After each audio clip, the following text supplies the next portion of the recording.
Algumas profissões comuns no passado desapareceram como consequência da chegada de novas tecnologias.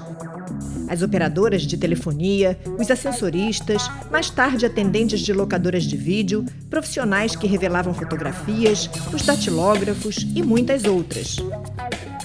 Com a indústria 4.0 e tanta novidade, o mercado de trabalho novamente vai mudar de forma radical. É o que indica um estudo feito pela Universidade de Oxford, no Reino Unido.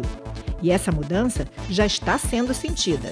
Não há dúvida de que quando a gente passa por um processo de mudanças assim intensas, é óbvio que isso aí vai acabar trazendo algum tipo de mudança no modo que a gente hoje vive, no tipo de trabalho que as pessoas têm. Aquilo ali vai acontecer, já está acontecendo.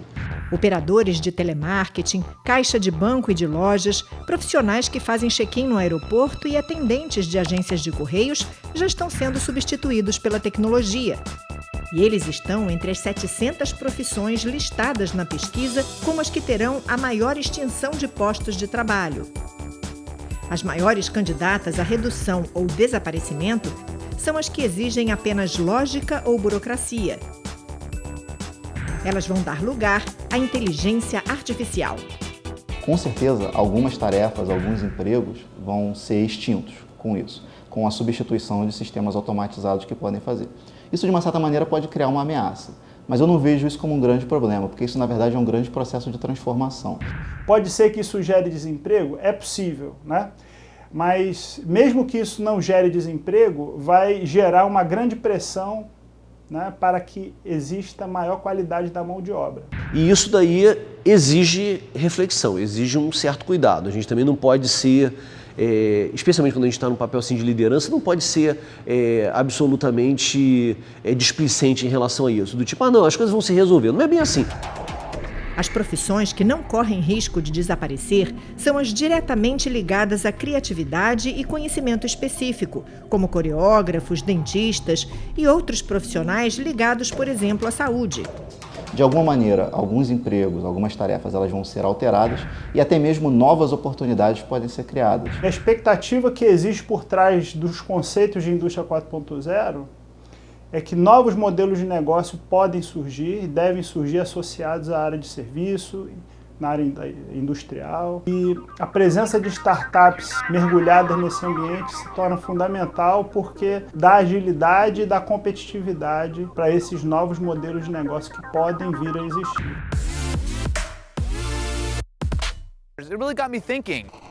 Quem poderia imaginar há 10 anos que alguém seria youtuber ou digital influencer? Até o próximo vídeo. Tchau! Motorista de Uber. Ou um profissional na área de segurança cibernética. Diante da possibilidade de tanta mudança, o que fazer para se inserir neste novo mundo tecnológico? Você tem que ir pensando, né? Até porque você pode ter políticas que você faça para aos poucos fazer com que as pessoas que antes faziam trabalhos, digamos assim, mais automáticos, que exigiam menos educação, menos formação, menos capacitação, elas possam ter uma chance de mudar de patamar, ou seja, elas podem, de repente, receber uma formação adequada e vir a fazer outra coisa. A gente precisa se antever a isso e, como sociedade, se preparar para isso. Então, o ensino tem que mudar, as pessoas têm que entender que não é preciso ter medo, e sim é preciso se preparar para isso, se integrar a isso. Então essa questão de formação de profissional para trabalhar é uma coisa que a gente tem que se preocupar mesmo, porque as demandas estão crescendo e a gente não tem pessoal especializado em quantidade suficiente para atender essas demandas. Temas como Big Data e manufatura aditiva, por exemplo, ainda não entraram com força no conteúdo das escolas de ensino superior. Isso é uma coisa que na academia ainda está começando a discutir, não existem disciplinas normalmente nos cursos de graduação voltadas para esse tipo de formação. A gente encontra esse tipo de disciplina normalmente em cursos de pós-graduação e agora acho que os primeiros passos estão sendo dados para tentar incorporar isso em cursos de graduação. Se a educação e a formação são importantes nesse processo de mudança, elas também têm que se atualizar, o que ainda está acontecendo de forma modesta no Brasil. A primeira coisa que a gente deve colocar no mundo é conhecimento. Não adianta adquirir uma tecnologia se não se controla, não tem conhecimento base sobre aquilo. Não é só na universidade que a pessoa vai vai entrar em contato com essas tecnologias, elas já invadem o dia a dia de todos nós, inclusive crianças. Então, não é possível que na escola a gente feche os olhos a essa realidade que está ali acontecendo de maneira tão intensa ali do lado da gente, né? Felipe, de 12 anos, começou a se interessar por tecnologia bem cedo. Seu interesse por robótica fez com que ele abrisse uma empresa de robôs para uso educativo. O mini empresário se sente um peixe fora d'água quando está na escola. Na minha sala, elas não sabem mexer no computador, algumas não sabem nem diferenciar o Wi-Fi de 4G. Então, assim, eu acho que eu sou o único mesmo. Eu não tenho aula de robótica, eu tinha, mas assim, era muito básico. Se a inteligência artificial e o volume de dados que circulam na internet vão substituir muito do trabalho humano, o que as escolas devem trabalhar nos jovens? Daqui a, por exemplo, 5 anos, uma pessoa saber programar vai ser tão importante para o emprego dela quanto ela falar inglês.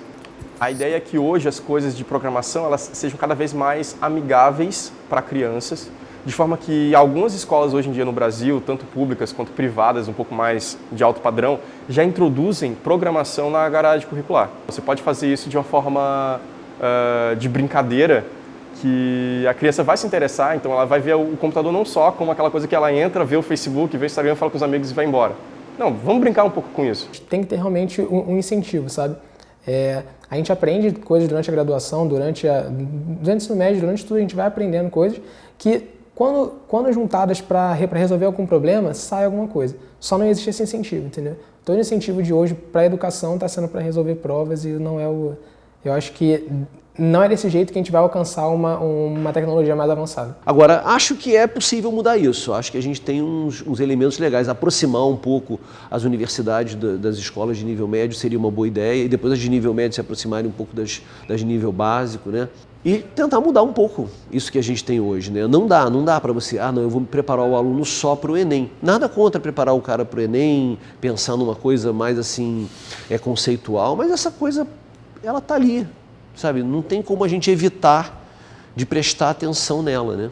Já que muito do que fazemos vai ser realizado com o auxílio da inteligência artificial, os especialistas na área da educação afirmam que devemos investir em 2 coisas: formação e desenvolvimento de habilidades. E essas habilidades se apresentam cada vez mais importantes na nova economia. Habilidades como resolução de problemas complexos, pensamento crítico, criatividade, liderança e gestão de pessoas, trabalho em equipe, inteligência emocional, julgamento e tomada de decisão, orientação e serviço, negociação, flexibilidade cognitiva.